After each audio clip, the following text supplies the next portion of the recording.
Today on the Matt Walsh Show, I have an idea, a plan for how to proceed, how to get things going again, and it involves, everybody making their own decisions. Personal responsibility is what we used to call it, and I will outline that today. Also, 5 headlines, including millions of Americans now considering homeschooling for the first time, so we'll talk about that. And in our Daily Cancellation, we will cancel 2 of the dumbest criminals in world history, possibly, and they happen to be NFL players.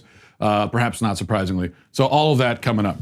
All right. And also I should mention at the top, just because that I really, really need a haircut. The situation is getting bad. I am getting precariously close to ponytail territory in the back here. I could almost make a ponytail, almost.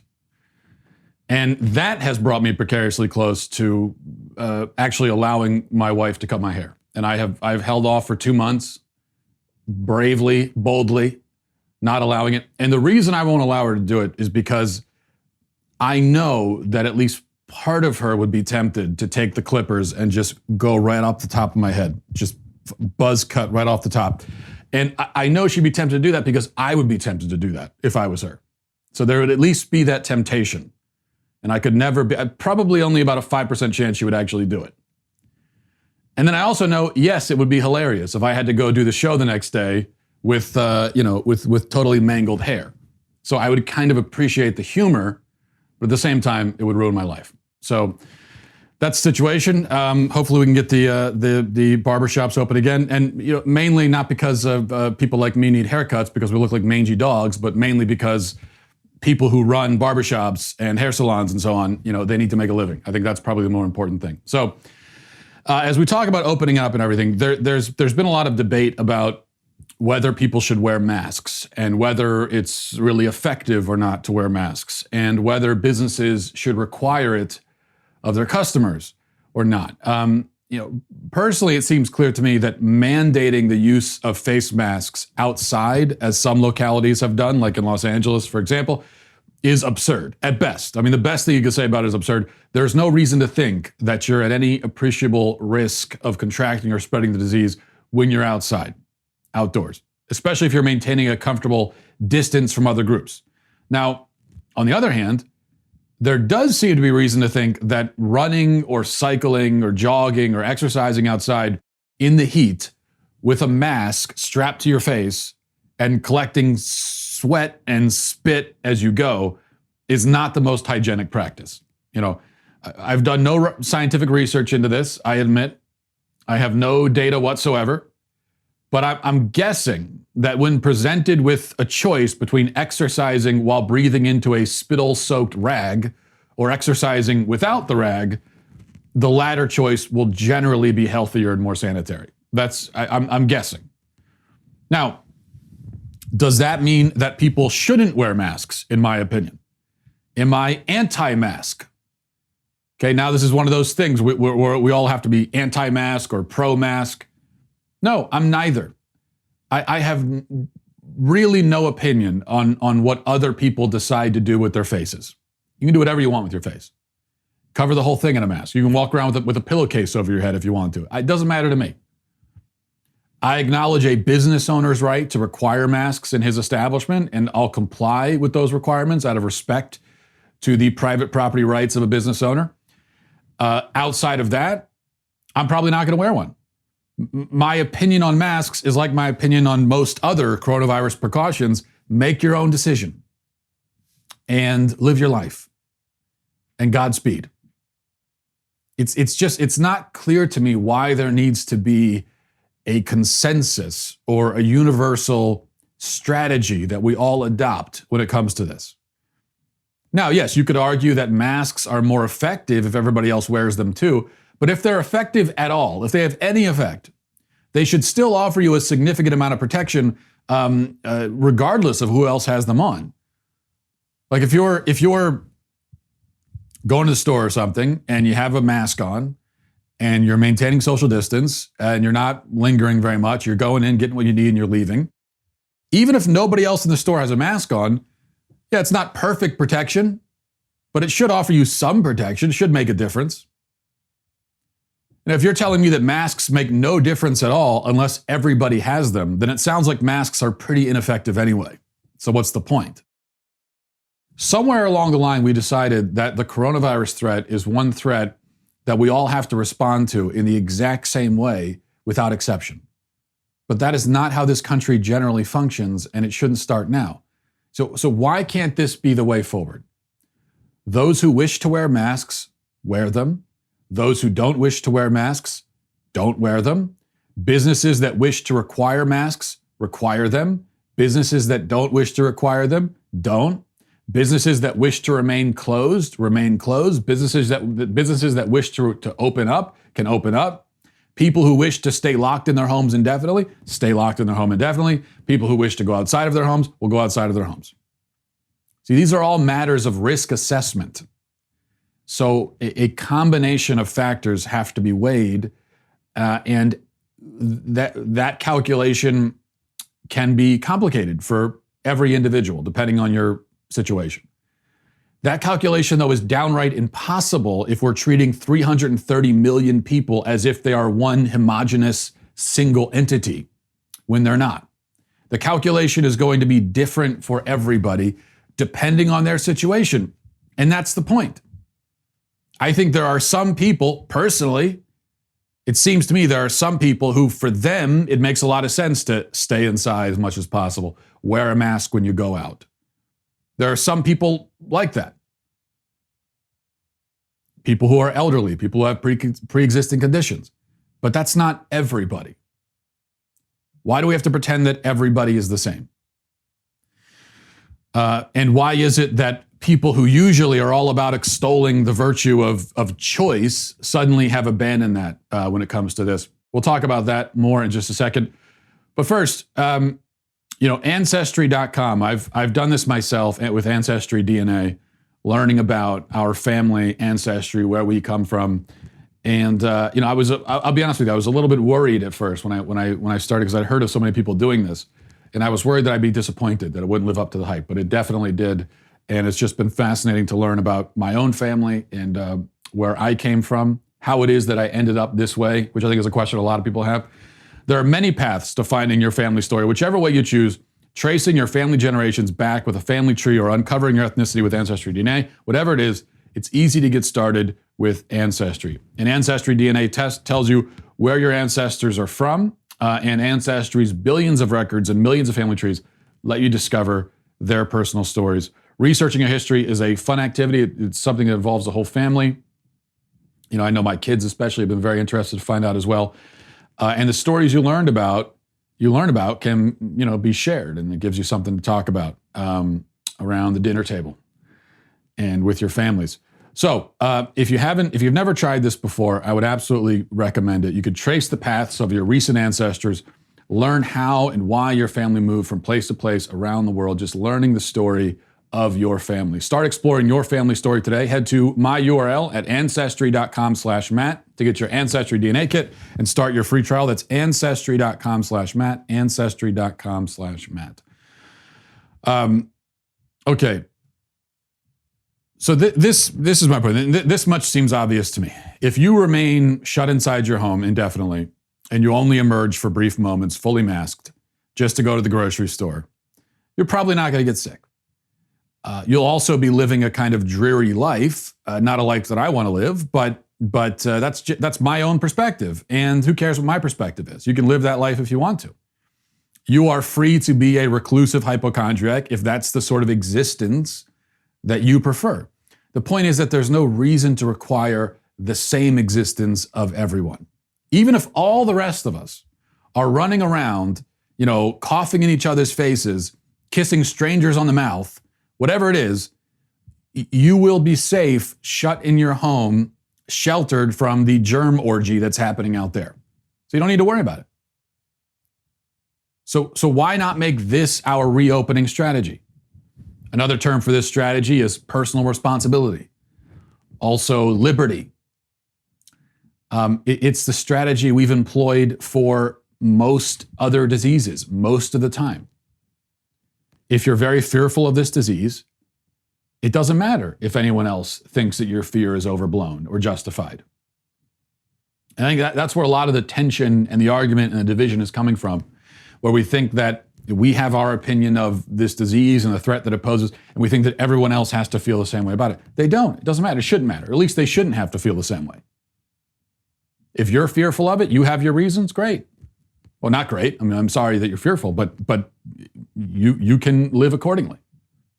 You're entitled to your fear. You're entitled to whatever strategies you put in place for its sake, but your fear is not entitled to dictate my life. That's the point. Now, I know you can dream up scenarios where even if you're locked in your house, someone can get you sick. And someone today told me that, or yesterday when I was talking about this, someone said, oh, well, that's the old canard of, well, that's great for you, but your choices might kill my parents. And I said, how are my choices going to kill your parents? If I'm out doing my thing and they're shut in their house because they want to shelter in place, and it seems like how could I have any effect on them? The only way I could have any effect on them is if they choose to go out and participate in society. And if they choose that, then they choose to take on the risk, and that's it. And then I was told, well, you could get a mail carrier sick, and then he could deliver mail to my parents, and the virus could get on the mail, and my parents could touch the mail and then get sick. Okay. That's how extreme, that's how tortured people are getting in trying to explain how or why everybody has to stay locked in their home. Because you might get a mail carrier sick who somehow transmits the virus by mail to someone who's locked in their home. I mean, come on. The other argument I've heard a lot in the last couple of days is that if we're going to take this approach of everyone, assess their own risk level and live accordingly, then by that logic, well, it almost seems like you're saying we shouldn't have seatbelt laws or we shouldn't have smoking bans.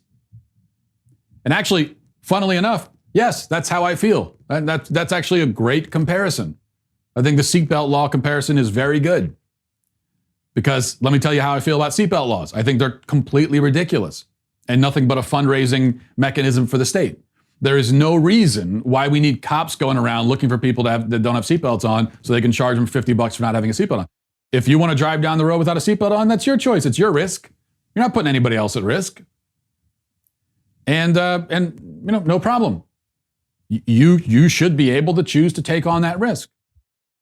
Except even with that, that's actually a generous comparison for the pro-lockdown side, because at least with seatbelts, although I believe that people should be able to take on that risk if they want to, and there's no reason why we need daddy state out there, daddy police officer out there lecturing us to keep our seatbelts on. But at least there, the science is pretty well established. There's very little controversy that you are safer with seatbelts anyway, most of the time.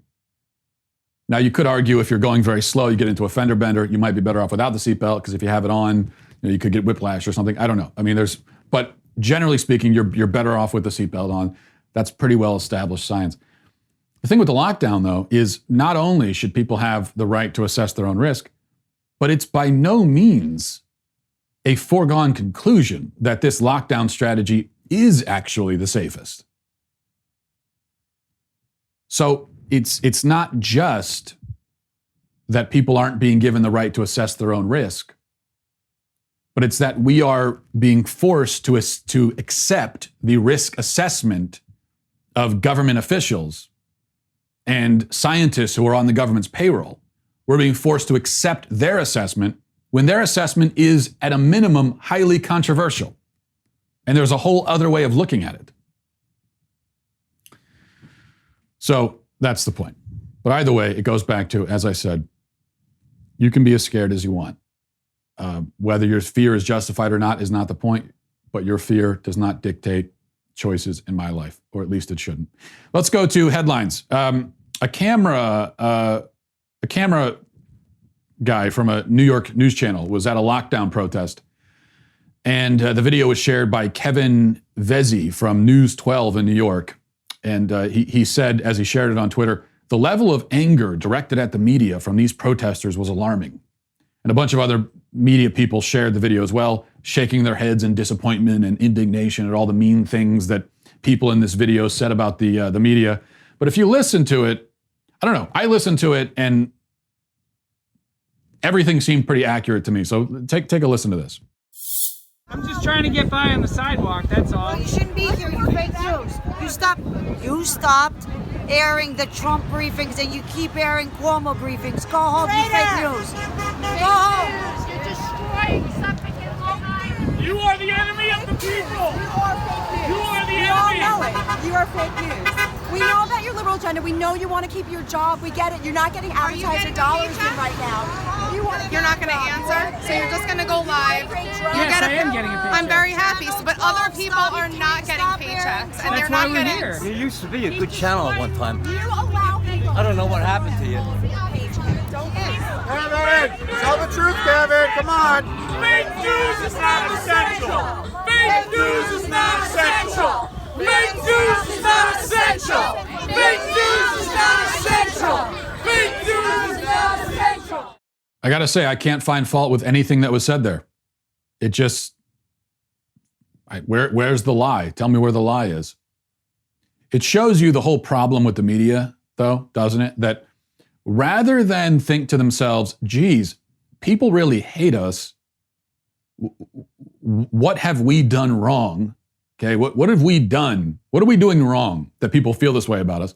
Rather than saying that, which is the question that a self-aware person would ask themselves. Rather than that, they say, oh, geez, people really hate us. There must be something wrong with them. Number 2, NFL announcer Joe Buck says that it's quite likely the NFL season will go forward without fans in the stadium, but he indicates some other adjustments that might be made. He said in an interview, quote, I think Fox and these networks have to put crowd noise under us to make it a normal viewing experience at home.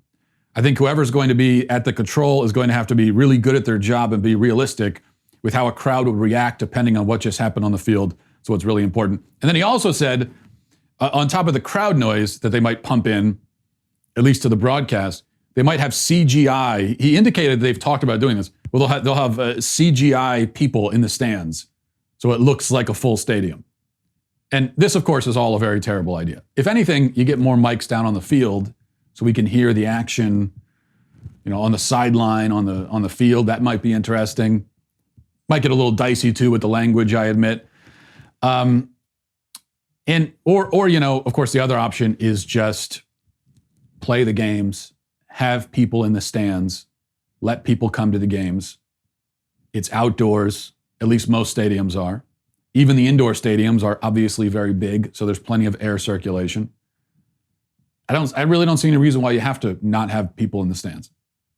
Or at a minimum, you got a 70,000 person stadium, sell 40,000 tickets or 35,000 tickets. And then there's plenty of space, people can spread out, not a problem. Number 3, the New York Post reports, quote, a black professor driving in Vermont with New York license plates was flagged down by 2 white men and told to leave the state in what police are investigating as a bias-related incident, according to a report.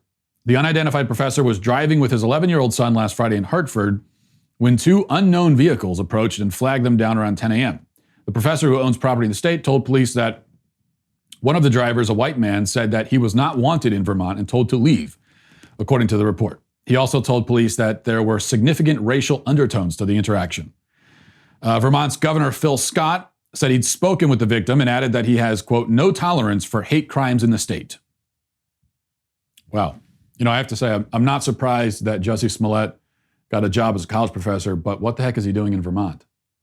That's my question. Also, there are a number of issues here, okay? Like, what do you mean they flagged you down? So you were driving along and some white racists flagged you down to say something racist to you, and you just stopped and listened to hear them out? It doesn't, I can't even make sense of this.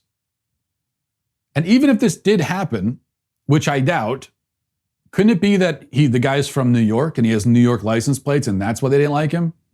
I mean, couldn't it be, if this really happened, my first thought would be, well, he's got New York license plates and these are people that are worried that he's bringing the coronavirus into Vermont. And so that's why they told him to leave. And whether it happened or not, whether it was racial or not, Why are police investigating it? Hate crime? The governor's involved, calling it a hate crime? What crime occurred? Telling someone they aren't welcomed in the state, how is that a hate crime? Based on what law?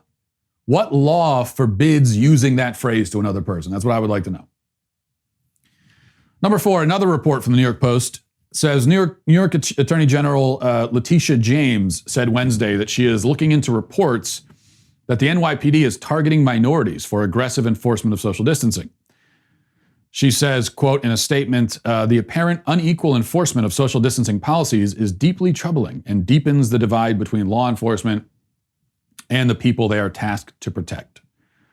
And then she mentioned some videos that have popped up on social media showing violent arrests in Black and Hispanic neighborhoods. Okay, so to state the obvious, videos of arrests in Black neighborhoods do not prove or even indicate that these laws are being enforced unequally on a racial basis.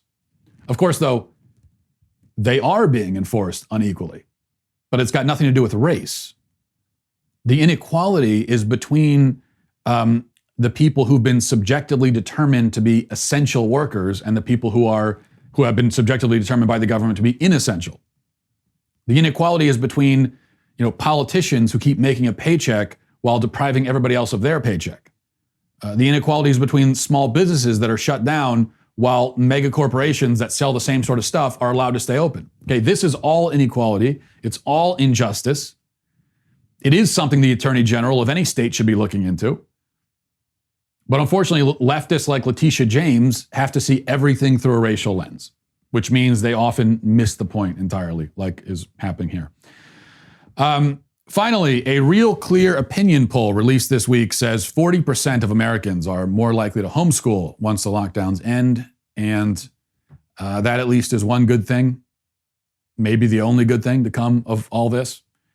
Now, I'm sure that a lot of the people that are thinking about this is just because they're afraid of the virus, and that's why they want to homeschool their kids. But whatever prompts parents to at least think about, consider taking charge of their child's education, well, then it's good that they're considering it at least. So maybe that's one thing that people will pry their kids loose from the grip of the state. I think it's good. It's something to at least think about. Now let's go to your daily cancellation. This is a fun one. I've been looking forward to this. Fun for us anyway, not so much for the NFL players, Quinton Dunbar and DeAndre Baker, who are both being canceled. They're canceled because allegedly, despite being NFL players and making millions of dollars to play a game for a living, they participated in an armed robbery a few days ago.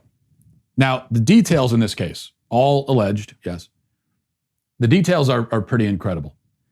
Bear in mind, okay, just to clarify, the cancellation is because of the sheer stupidity of this crime. It's not because I object morally to armed robbery. On the issue of armed robbery, I'm sort of in the middle ground. I can see arguments for it and against it. So this is not me passing judgment on armed robbery or armed robbers, just to be very clear about that. Anyway, let me read from TMZ. It says, according to police, the two men were partying in Florida on May 13th when things took a disturbing turn. Cops say Baker and Dunbar were allegedly hanging out at a cookout, playing cards and video games, when an argument broke out and Baker whipped out a semi-automatic firearm. Cops say the man began to rob party guests, with Dunbar assisting and taking watches and other valuables at the direction of Baker. At one point, cops say Baker directed a third man who was wearing a red mask to shoot someone who had just walked into the party. But fortunately, no one was actually shot. All right. Law enforcement says the men made out with more than $7,000 in cash, along with several valuable watches, including an $18,000 Rolex watch, a $25,000 other kind of watch that I can't pronounce because I'm not rich, and then some other watches too. According to cops, some people at the party believe it was a planned robbery because the three men were, when they were done taking valuables, there were 3 getaway cars strategically positioned to expedite an immediate departure. And the alleged getaway cars, by the way, were a Lamborghini, a Mercedes-Benz, and a BMW. Okay, so first point here, obviously, is why weren't they social distancing? That's the real crime here. Forget about the armed robbery. The real issue is what were they doing at the party in the first place? Very, very irresponsible behavior during a pandemic. Second, they were hanging out at a party with people they know. And everybody knows them. They're there, okay, having a good time, apparently. Argument breaks out. So they say, hey, you know what? Might as well rob the joint. And they rob it, and then they run away, and they get in their luxury cars, and they run away. But where are they going? Everybody knows who they are. So what's the point? This is like when a couple days ago, I caught my 3-year-old sneaking into the pantry to steal a snack. And I stopped him. I said, hey, and then he ran away. And I'm thinking, where are you going? I know who you are, and I know where you're going. And I have a key to every lock in this house. So you might as well face up to the punishment now. The jig is up. So this whole thing perplexes me. Who robs people out of frustration? Like, what kind of response is that? I'm not saying I'm the best at conflict resolution, but, and I get frustrated too. It sounds like they were playing a game and one of the guys got frustrated. I get frustrated too, playing board games. But it never occurred to me to flip over a Scrabble board and just commit felony robbery on the spot out of anger. And then the whole fact, of course, that again, these are NFL players making millions of dollars. One of these guys was a first-round pick last year. So, I mean, he just became a millionaire recently, and now he's out robbing barbecues. Imagine how shocking that is for everybody else there. That not only are these dudes robbing you, not only do you know them, not only are you going to be able to ID them to the cops in 5 seconds, but they're the richest dudes at the party, and they're the ones robbing you. Which is super surprising. That would be surprising, I guess, to everybody but Bernie Sanders, who I guess will not be surprised that rich people are robbing others. Maybe he was onto something, I don't know. All I can say is that it is now more important than ever that the NFL season go forward. We cannot cancel the NFL season. Look at what NFL players are doing after just the off-season workouts were canceled. And now you've got 2 NFL players, one of them a first-round pick last year, committing armed robbery. Of not just one person, but mass armed robbery. Just from canceled workouts. Can you imagine if they cancel the season? Imagine what it's going to look like in like December 2020 if the NFL season is canceled and these guys have had nothing to do this whole time. The sheer death toll from NFL players, the death toll from NFL player-related violence will easily exceed the COVID death toll. So that's a pretty good argument right there, I think, for keeping the season going. Also, I just want to watch football. That's the other argument as well. Okay, let's go to emails. Before we do that, I want to take a moment to tell you about Daily Wire's newest, most exclusive membership tier. That's All Access. The All Access membership tier is our premier level of membership. All Access members get to participate in All Access Live, which is a brand new interactive programming feature. One of us Daily Wire hosts hang out every night at 8 p.m. Eastern, 5 p.m. Pacific. And you can ask questions with just a back and forth, pretty casual.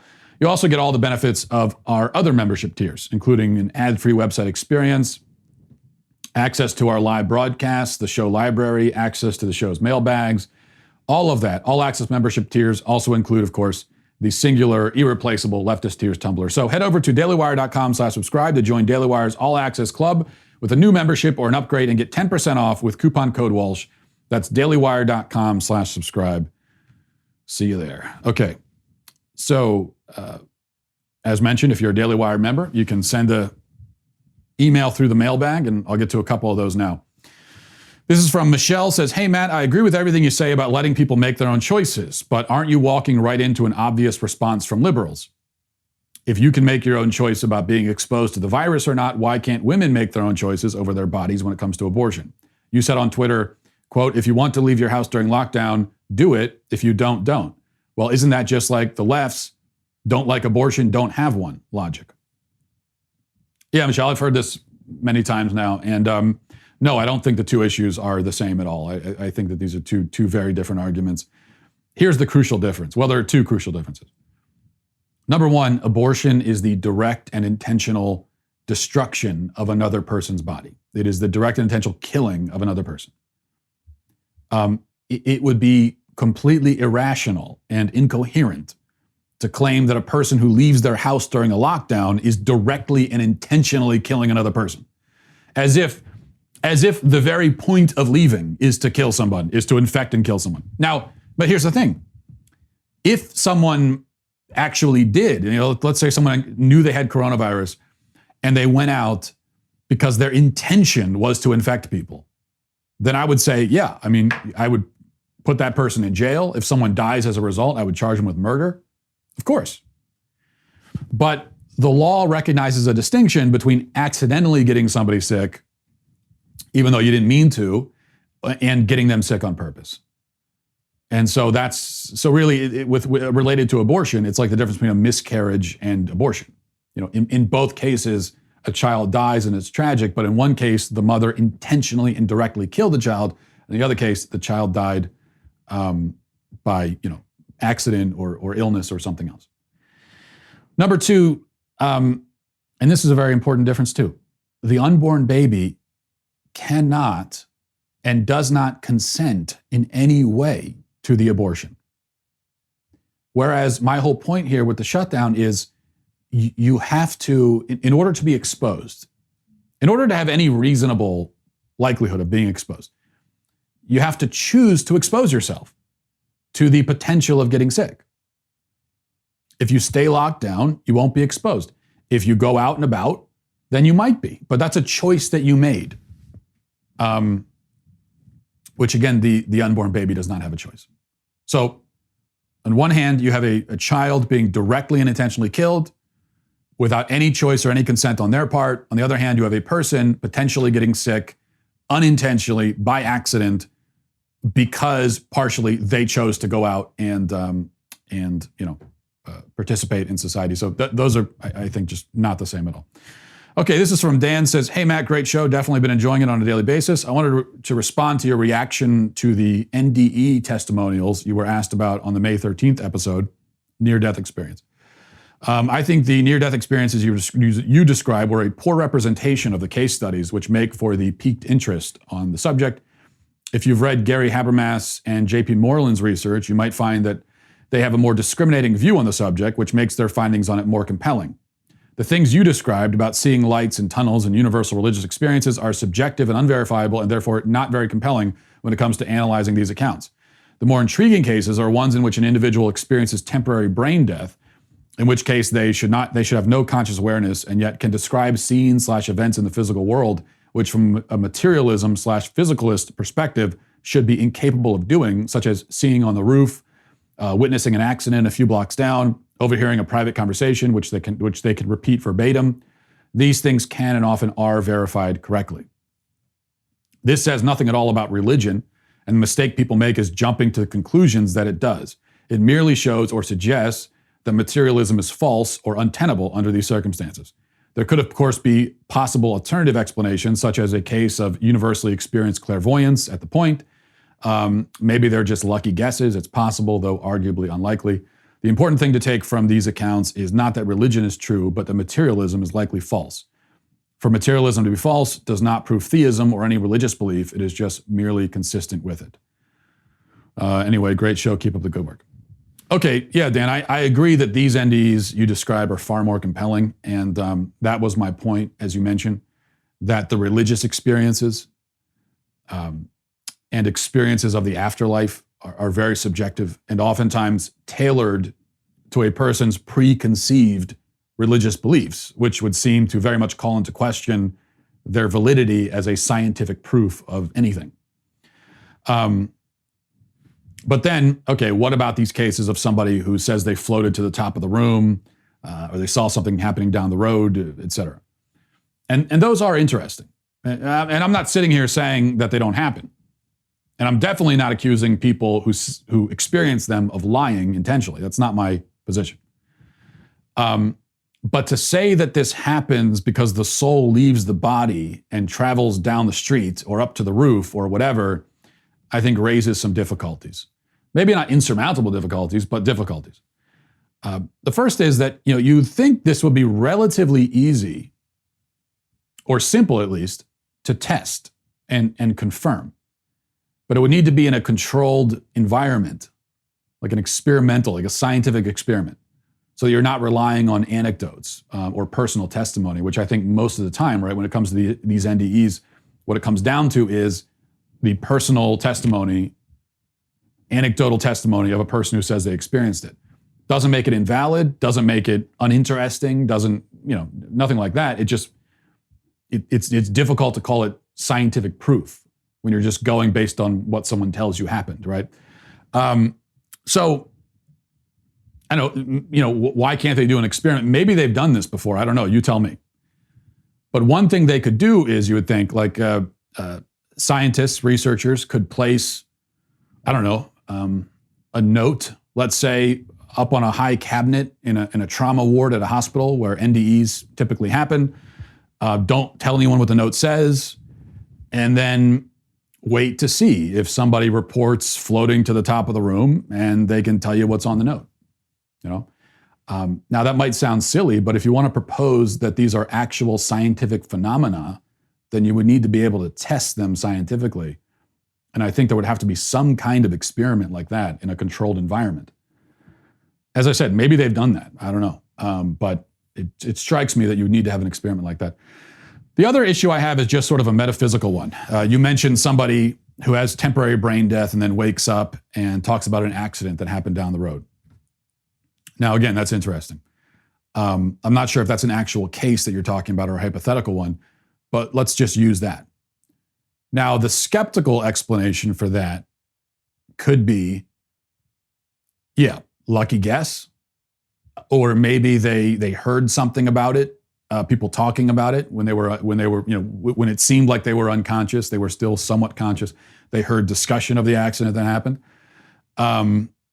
Those sound like stretches, but I mean, that's a potential explanation.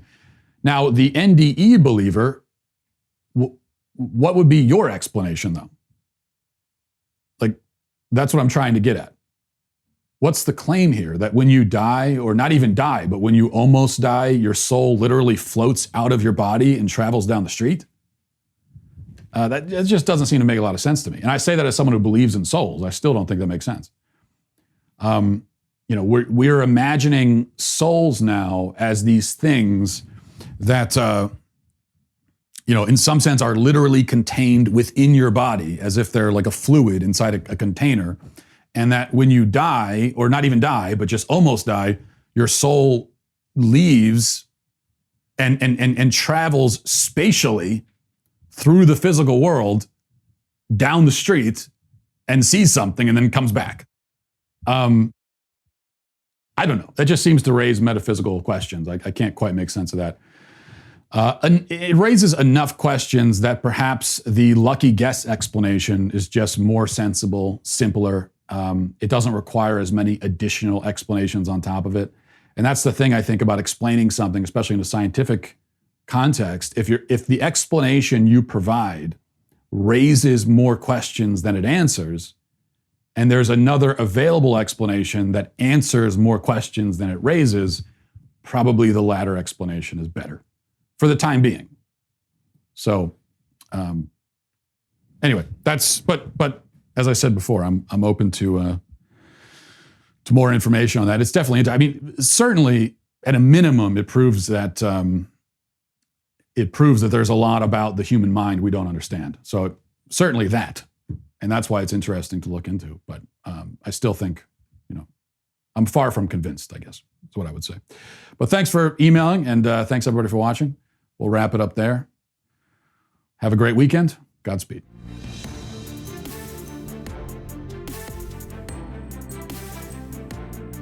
The Matt Walsh Show is produced by Sean Hampton, executive producer Jeremy Boring. Our supervising producers are Mathis Glover and Robert Sterling. Our technical producer is Austin Stevens, edited by Danny D'Amico, and our audio is mixed by Robin Fenderson. The Matt Walsh Show is a Daily Wire production, copyright Daily Wire 2020. If you prefer facts over feelings, aren't offended by the brutal truth, and you can still laugh at the insanity filling our national news cycle, well, tune in to The Ben Shapiro Show. We'll get a whole lot of that and much more. See you there.